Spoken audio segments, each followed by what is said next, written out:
8 सूत्रीय मांगों को लेकर बिजली कर्मी मध्य प्रदेश के हड़ताल पर चले गए हैं और कहीं ना कहीं अब ब्लैकआउट का खतरा मंडराने लगा है। हमारे साथ मौजूद हैं हड़ताली बिजली कर्मी KVS परिहार साहब। परिहार साहब, क्या मांगे हैं आपकी, क्यों हड़ताल पर जाना पड़ा?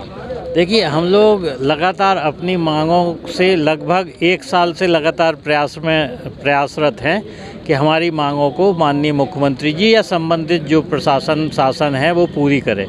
लेकिन आज दिनांक तक हमारी मांगों पे कोई विचार नहीं किया गया, निराकरण नहीं किया गया। अभी हमने इसलिए 29 तारीख को एक नोटिस शासन प्रशासन को दिया था जिसमें हमारी 8 मांगें हैं। मुख्य रूप से ये प्राइवेटाइजेशन ऑफ जनरेशन कंपनी में और ट्रांसमिशन में TBC भी है, इसको रोका जाए। दूसरी है पेंशन की कोई व्यवस्था नहीं की है सरकार ने। आज की डेट में भी DR के ऑर्डर जो स्टेट गवर्नमेंट के 1.5 महीने पहले हो गए वो आज तक नहीं किए हैं।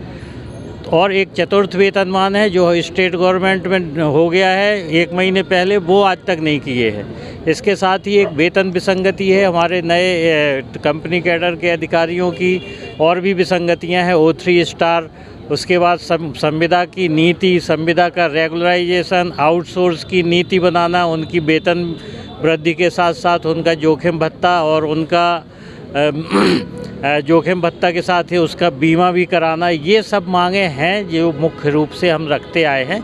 लेकिन शासन प्रशासन ने उस पर कोई ध्यान नहीं दिया, इसलिए हमें मजबूरी में आज से अनिश्चितकालीन कार्य बहिष्कार करना पड़ रहा है। सरकार के नुमाइंदे कहते हैं कि ये संवाद वाली सरकार है, हम लगातार संवाद कायम करते हैं, तो क्या कुछ संवाद चल रहा है आपका, क्या कुछ बातचीत हुई? संवाद वाली सरकार ऐसा हम भी सुनते थे, लेकिन माननीय मुख्यमंत्री जी 18 साल मुख्यमंत्री रह लिए, शायद 18 साल 2 साल बीच में, उनने आज तक विद्युत कर्मियों से तो आज तक कोई संवाद नहीं किया जहाँ तक हमें ज्ञात है।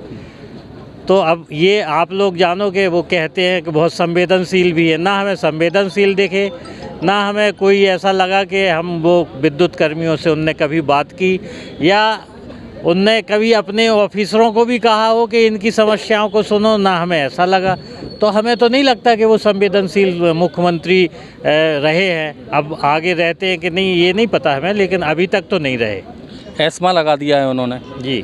अब एस्मा तो उनकी मजबूरी है, बेचारों को कुछ तो करना है, हमारी बात नहीं सुनना है पहली, और फिर एस्मा लगाना है। ये तो डराने की बातें हैं कि इनको डराया जाए, तो एस्मा लगाने से डरने की कोई, अगर एस्मा लगाने से ऐसे सब लोग डर के अपनी हड़ताल वापस ले लें तो फिर तो कोई हड़ताल करने की कर ही नहीं सकता है। फिर तो यही है, उनने एस्मा लगाया, हम वापस चले गए, हो गया, वो तो उनका एक वो बन जाएगा। एस्मा लगने से कोई फ़र्क नहीं पड़ता हमारी, तो जब तक हमारी मांगें पूरी नहीं होंगी जब तक हम हड़ताल पर रहेंगे। मध्य प्रदेश में चुनाव की आहट है, जल्दी ही कभी भी चुनाव आचार संहिता लग सकती है, तो ऐसे में ये समय जबकि चुनाव आचार संहिता लगने वाली है, तो आपकी हड़ताल जारी है। अब आपकी हड़ताल अनिश्चितकालीन है जैसा कि आप बता रहे हैं, तो ऐसे में अगर आचार संहिता लग जाती है तो किससे बात करेंगे आप?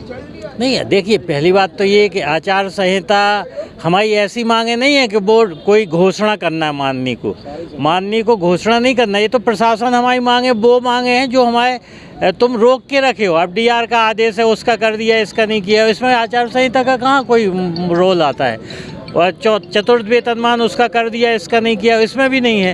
तुम्हारी वेतन विसंगति पड़ी हुई है, कितने दिनों से पड़ी हुई है, 5 साल से लगातार वो प्रयास कर रहे हैं, इसमें काय का है आचार संहिता? तो आचार संहिता से इसका कोई, संविदा की नीति लागू हो गई है, हमें सुधार करके लाना है। आउटसोर्स के लिए जरूर, अगर ऐसे में कोई ऑर्डर निकालते हैं तो विपक्ष आरोप लगाएगा कि आप है ना आचार संहिता के बाद इस तरह के ऑर्डर निकाल रहे हैं। नहीं, ये तो हमें एडॉप्ट, ऑर्डर ऑलरेडी निकले हुए हैं शासन के, ये तो कंपनी को एडॉप्ट करना है कि उसी ऑर्डर को एडॉप्ट कर लिया। समस्या क्या आ रही है? अब ये तो वो जाने, जिसको समस्या आ रही है उसको कर देना चाहिए था। तो सरकार की तरफ से हरी झंडी है सरकार, अब ये वो ही बताएंगे ना। हमारे ख्याल से सरकार की तरफ से हरी झंडी होना चाहिए, लेकिन जो शासन वो बैठे हैं साथ प्रशासन, ऊर्जा विभाग के मुखिया, उनकी तरफ से नहीं होगा, उनकी इच्छा नहीं होगी। वो तो भगवान है, यहाँ पे आए और हम लोगों को मांगना है, तो जब उनकी इच्छा होगी दे देंगे। मतलब आपका कहना है जो हड़ताल चल रही है वो अधिकारियों की मनमानी का नतीजा है कि सरकार की? हमें तो ऐसा ही लगता है, अधिकारी पहले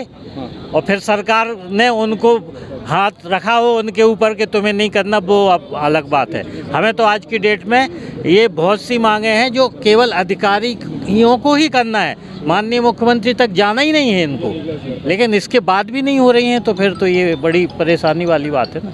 ऐसे में अभी रवि का सीज़न भी आने वाला है, दीपावली भी आने वाली है, तमाम सारी मेंटेनेंस भी होता है, तो ऐसे में अधिकारियों की मनमानी के चलते आम जनता तो कहीं ना कहीं प्रभावित होगी। हाँ, ये बिल्कुल उन अधिकारी जो प्रशासनिक अधिकारी हैं उनकी हठधर्मिता और उन्हीं के कारण ये जनता को नुकसान होगा या जो परेशानी होगी, तो इसको तो मुख्यमंत्री को देखना चाहिए ना कि कौन सा अधिकारी ऊर्जा विभाग में बैठ के और इस प्रकार के कार्यकलाप कर रहे हैं जो शासन के ही विरुद्ध हो रहे हैं। शासन की ही वो हो रही है कि उसकी छवि को धूमिल कर रही है, मतलब ये तो ये है, बिल्कुल सही है।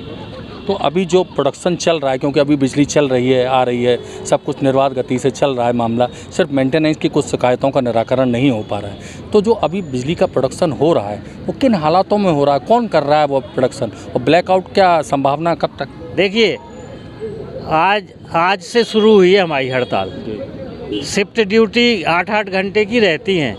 एक शिफ्ट में वो जो रहता है, अगर 8 बजे से होता है, फिर 4 बजे आता है, फिर 12 बजे आता है, ऐसी शिफ्ट ड्यूटी रहती है। तो इस शिफ्ट में सुबह 8 बजे वाला नहीं आया होगा, और अब 4 बजे वाला नहीं आएगा, तो वो सुबह 8 बजे से जो रात में 12 बजे से कर रहा होगा, वो 4 बजे तक ड्यूटी करेगा, उसके बाद वो भी नहीं करेगा, और नए ड्यूटी वाला नहीं आएगा, तो फिर विद्युत व्यवस्था तो ख़राब होगी और जनरेशन भी ठप हो सकता है, और हमारे लोकल में सब स्टेशन भी खाली हो सकते हैं।